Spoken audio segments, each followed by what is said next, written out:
Personally, gusto ko ng tahimik at masaya na buhay. But since I'm vlogging, I show a part of our lives with you to netizens. Hindi ko man mapakita lahat kasi private person talaga ang family members ko. Ugaliin natin na maging masaya para sa iba. Gawin nating inspirasyon yung mga bagay na meron sila kahit wala tayo. Let's always find the good in things, not the good things. Annyeong! Hi everyone! Welcome back to my channel. This is Pinay Mom in South Korea and this is a day in my life. A day in my life. So marami tayong gagawin. Household chores and errands.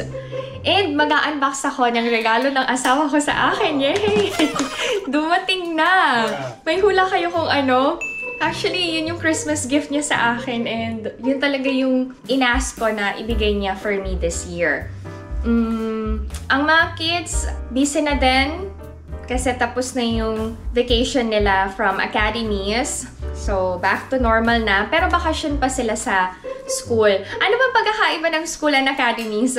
Yung school kasi, yung regular school, parang kagaya sa atin. Pero yung academy, yun yung parang extracurricular nila dito. Nagtitake sila ng extra class in the afternoon. After class, parang cram school, parang ganon. So, iba-iba yon. Pwedeng umattend ng math, English, piano, taekwondo, violin, ballet. So, iba-iba.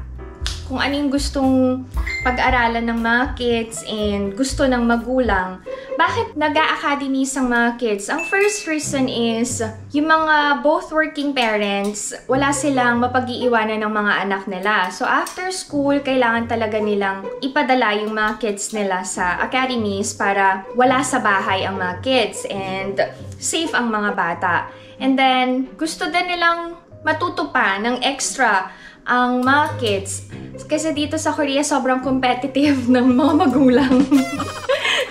So, yung mga bata, ganun na din, nagiging competitive na din. And parang laging pressured ang mga bata pagdating sa studies nila. Kailangan palaging nag-e-excel. Yun lang napansin ko. Pero ayokong gawin yun sa mga anak ko. Yung academies nila, madami, pero choice nila yon and choice namin mag-asawa para balance. Nabawasan na nga kasi kulang na talaga ng oras, lalong-lalo na si Ina. Yan, na-share ko lang kasi may nagtanong. Habang nagpe-prepare si Ijun and Ina, kasi pupunta kami ng ophthalmologist, malabo na ang mata ni Ijun, kakagamit ng gadgets, and then si Ina, follow-up check-up niya, kasi, di ba, may salamin na din si Ina. So, yun, regular din yung check-up niya. Sabay ko na lang today. Ano pa? Yun, maglilipat muna ako ng bigas. Sobrang thank you talaga sa mga biyanan ko na napakasipag kasi hindi kami bumibili talaga ng bigas. Paulit-ulit yung pinapakita ko sa vlogs ko na, paulit-ulit lang naman talaga yung routine ko sa bahay. Panoorin nyo na and baka ma-inspire kayong sipagin din.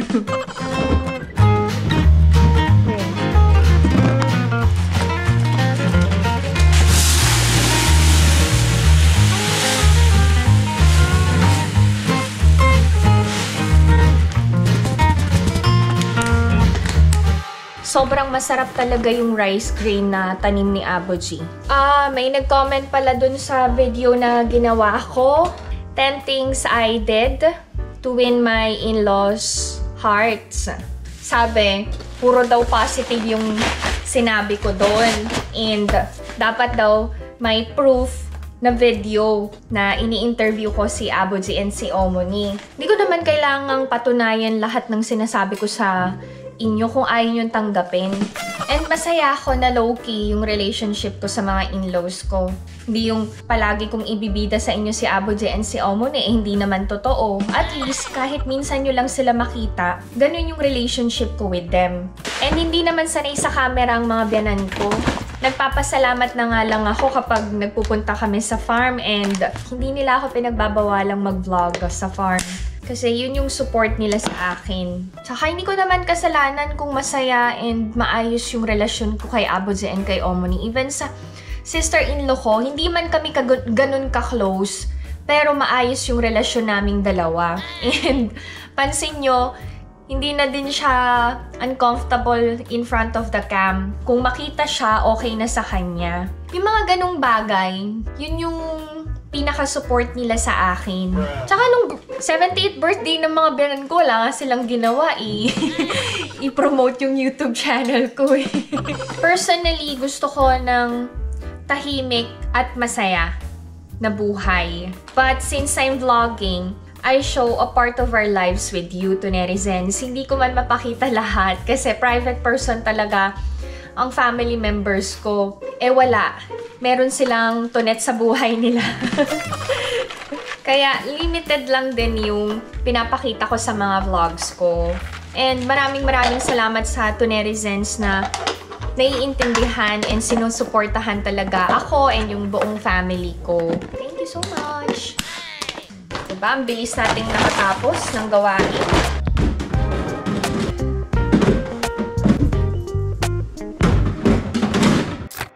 This time, kailangan naming lumabas ni Ijun. Ipapacheck up ko na yung mata niya. And alam nyo to, netizens, ugaliin natin na maging masaya para sa iba. Gawin nating inspirasyon yung mga bagay na meron sila kahit wala tayo. Let's always find the good in things, not the good things. Yan lang. Let's go. Samahan niyo na kami ni Ijun. Nakalimutan ko uminom ng gamot. Inom muna pala ako. Kumusta na pala ang thyroid ko? Getting better. Hopefully, matapos na yung medication ko. Napapagod na din ako uminom ng gamot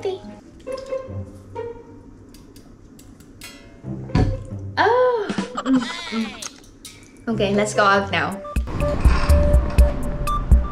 Si Ina, hindi sumama. Next time na daw siya. Follow-up check-up na lang naman yung kay Ina. Anytime pwedeng magpunta. Yung kay Ijun ang problema. Kailangan niya nang magpasukat din ng salamin. So, ganito ang itsura after ng mag-snow.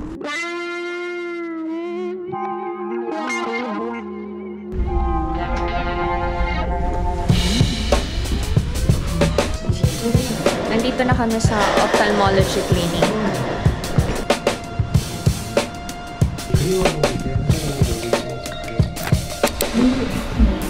Thank you, Lord, kasi hindi pa kailangan magsalamin ni Ijun. Nagtatago. Kailangan lang talagang alagaan yung mata. Iwas na sa sobrang gadgets. Nag-worry talaga kaming mag-asawa sa eyesight ng mga bata kasi pareho kaming malabo ang mata. Dito kami sa Isaac. Para sa...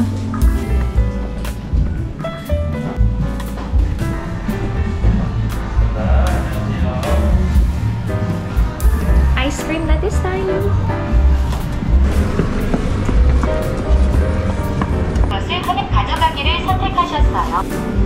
This is the Baskin Robbins here.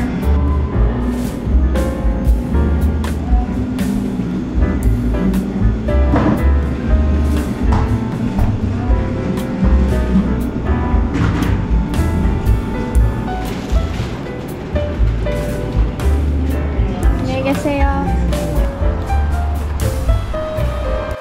Ice cream time. Ice cream break. Ganito kami kumain ng ice cream sa Korea. Hindi na naglalagay sa serving cups.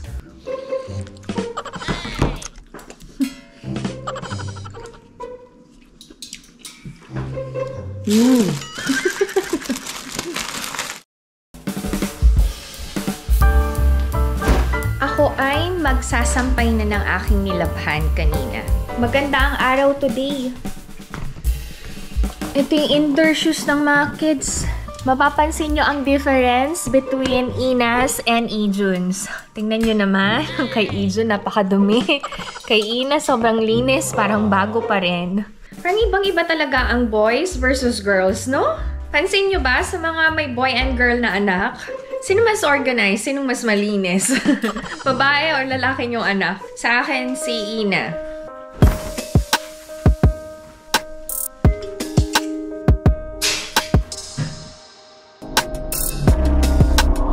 Nasa Avenue ako ngayon. Meron akong manicure. Almost 3 weeks na din tong nails ko. So, papapalitan ko na since sa-attend kami ng wedding ng cousin ni Alex. Abangan niyo yung video na yun. I'll show you kung paano yung wedding ceremony dito sa South Korea. Pakita ko sa inyo kung ano yung gel nail ko this time. May nagre-request kasi ng mga ganito. Actually, dati naman hindi ko gustong ipakita kasi nga hindi maganda yung kamay ko tsaka pa ako. Pero dahil love ko kayo to netizens, ipapakita ko na sa inyo. Wala pa ako napipiling art ng gel nail. Simple lang yung ipapalagay ko ngayon.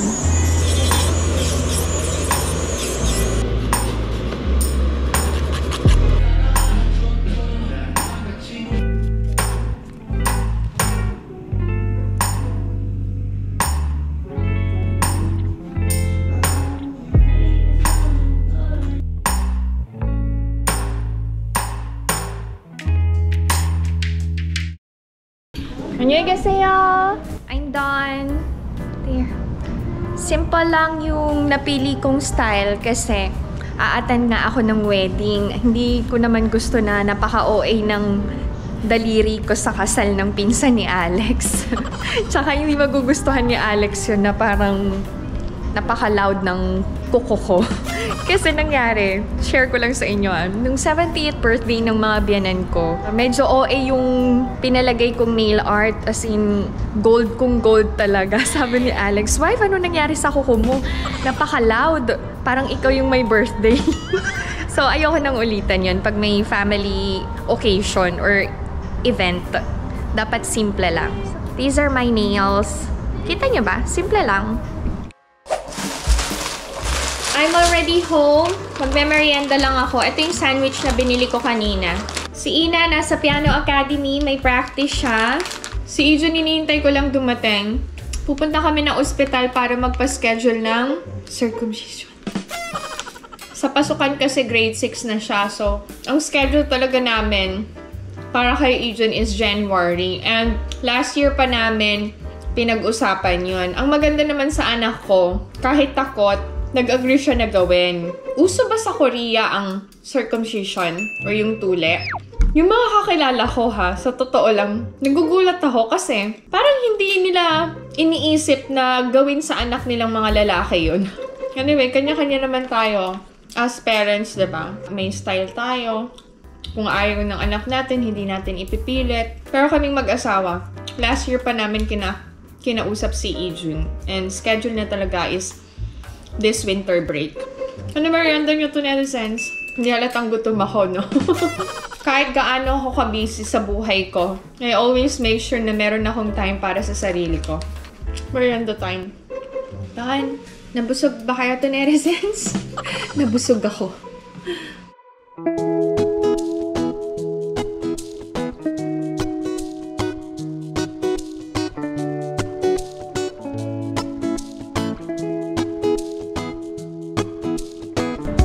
Pupunta na ospital, kailangan nakamask pa rin.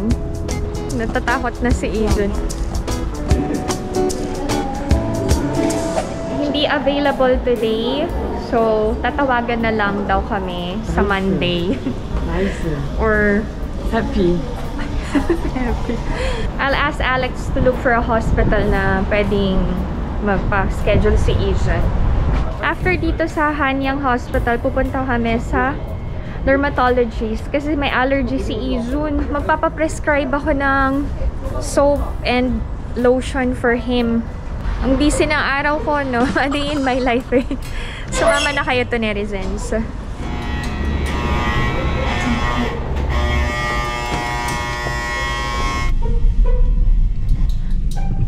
남지 않네.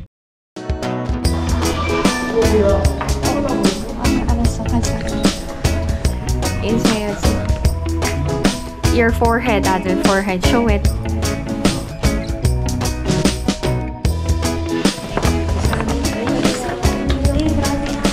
Yung dermatologist ko, nag-put up ng gallery niya here. So, let's check the gallery. The dermatologist's wife is an artist. Sabi ng doctor, bucket list daw niya na magkaroon ng sarili niyang gallery. Itong place na to, dati itong parlor. Sabi niya kasi i-check ko daw yung gallery niya. So, chinek ko naman. Napakabait ko na pasyente.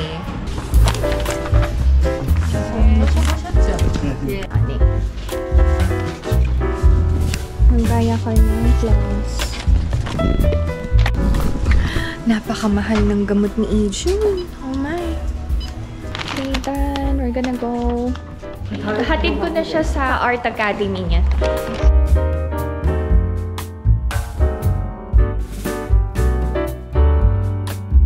Bye-bye, ate! 주정차 단속 지역입니다.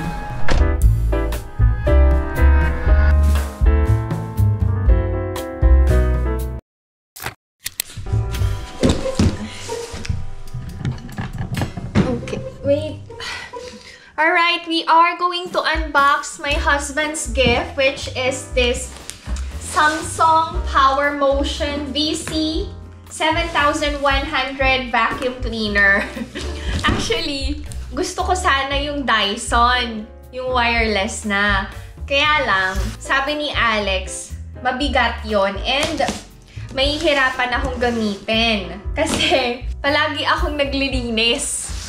So, mas okay daw yung may wire. Perfect for me na sobrang sipag sa paglilinis ng bahay. Anyway, this is it. Actually, pareho lang ito nung ginagamit kong vacuum cleaner. Yan. Pero, gusto nang palitan ni Alex ng bago. So, meron ng free batteries. Push button lang yun. Power. Para ma-adjust yung power. Plus and minus. And then, yung may manual. Ito yung pang-absorb ng dirt. Tama ba? Ito nga. Iko-connect lang dito. Tama ba? Wait. Mali pala. Wait lang.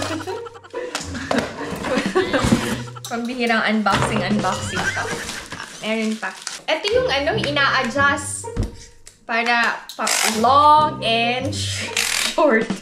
Okay. Na-connect ko na. Ay, ang nice ng color!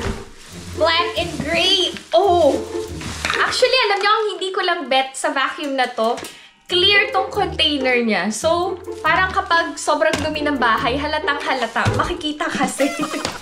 Tapos, meron ding mini brush para dun sa yung mga makikipot na lugar. So, pwedeng gamitin to. Ay! Meron din, eto na pala. Pareho lang sila, pero may extra to. Eto naman, yung pang-vacuum ng wet part. Ano ba? Tama! Ng water. So, eto. Ay, nice. Nakakatuwa. Kabit ko na para magamit ko kagad. Thank you so much, Ina Apa, for this gift na gustong-gusto ko talaga. Okay, let's kabit-kabit na this one. Ay, baliktad.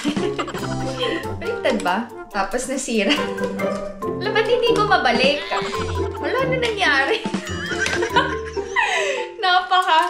Ay, nako. Ano to, Net? Anong nangyari sa'yo? Oh my God! Bakit hindi ko mabalik? Uy, ano nangyari ba sa akin? Ba't ganito? Hindi. Wala na nangyari. Okay. Bye. Ay, go. So, set.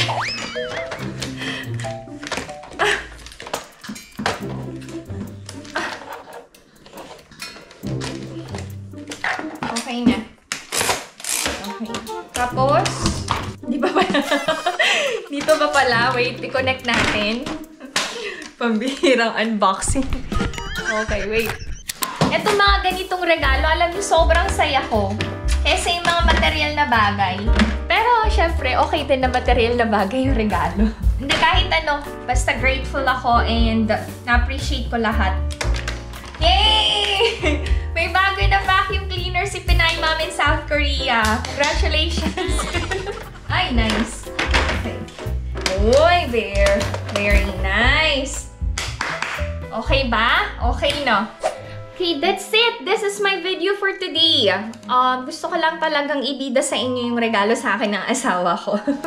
Si Alex kasi sa Samsung siya nagtatrabaho. So, merong Samsung Mall na discounted yung mga employees kapag nag-avail sila ng Samsung products. So, etong vacuum na to, discounted. Actually, meron pa akong isang request kay Alex, kaya lang hindi available. Pero he promised na kapag available na dun sa Samsung Mall, bibili niya yon and isi-share ko sa inyo to, netizens. Hindi talaga ako ma-request sa asawa ko ng mga material na bagay. Pero kung kailangan sa bahay, ayun, sinasabi ko talaga sa kanya. And in fairness naman kay Alex, material and hindi material na bagay, kapag kaya niya, binibigay niya talaga sa akin and sa amin ng mga kids. Anyway, masaya lang ako sa bago kong vacuum cleaner. And kanina galing kami sa hospital, 'di ba? Pero hindi kami nakapagpa-schedule. Sabi, tatawagan na lang daw si Alex. Ang bilis ng response. Pagkaalis namin sa hospital, tumawag ka agad kay Alex and then meron ng schedules ng check-up si Ijun next week. And hopefully, matuloy na yung operation ni Ijun. para maayos na lahat ang paglaki ng aking anak na lalaki. Okay? That's it. This is my video for today. Maraming salamat to netizens sa pagsama sa akin sa amin ngayong araw na to. If you enjoyed watching this video and new to my channel, please consider subscribing, like, and share. Pinay Mom in South Korea. Stay safe, everyone. Bye!